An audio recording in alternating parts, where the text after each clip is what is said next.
Eo amin'ny lafin'ny fiara-miasa eo amin'ny Madagasikara sy Turquie dia fantatra fa tetika asa telo eo amin'ny lafin'ny ara-miaramila no efa voavolavola amin'izao fotoana izao ka nojerena ny fomba ampiarana azy. Misongadina amin'izany ny fampiofanana sy ny fampizarana traikefa eo amin'ny tafika avy any Turquie sy eto Madagasikara.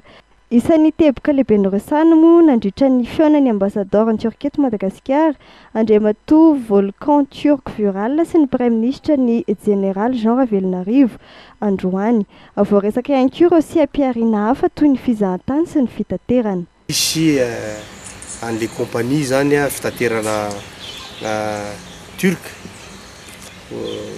ifandray amin'ny Madagasikara sy Turc. Dia izay zany no niresahana teo amin'ny fomba fanatanterahana anazy. Raha ny programme an'asa sy ny fanarahana zany dia efa tokony any amin'ny 2016 2012 sy 2020 manomboka io zavatra io, nefa ny fanarahana teo moa mba nilazaina dia hoe raha azo atao zany atao ny hanombohana anazy amin'ity 2020 sy 2020 ity. Anamafy ny fiaraha-miasa eo amin'ny lafin'ny ara-potozdrafiasa ihany koa ny rotota satria raha ny fanazavana dia ny Repoblika ny Turquie dia fanta-daza eo amin'ny sehatra io, indrindra eo amin'ny lafin'ny fitaovana ilaina fanamboarana trano sy ny fotodrafitrasa. Efa nanampy ny sehatry ny asa tanana malagasy ihany koa ny Turquie tamin'ny alalan'ny fanampiana ara-bola sy ara-pitaovana ny Senam raha ny fiaraha-miasa eo amin'ny sehatry ny asa tanana no resahana.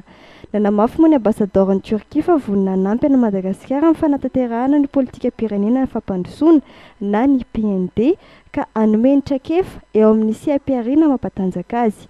Hanampy arak'izay azo atao ho an'i Madagasikara ny Repoblika ny Turquie hoy izy.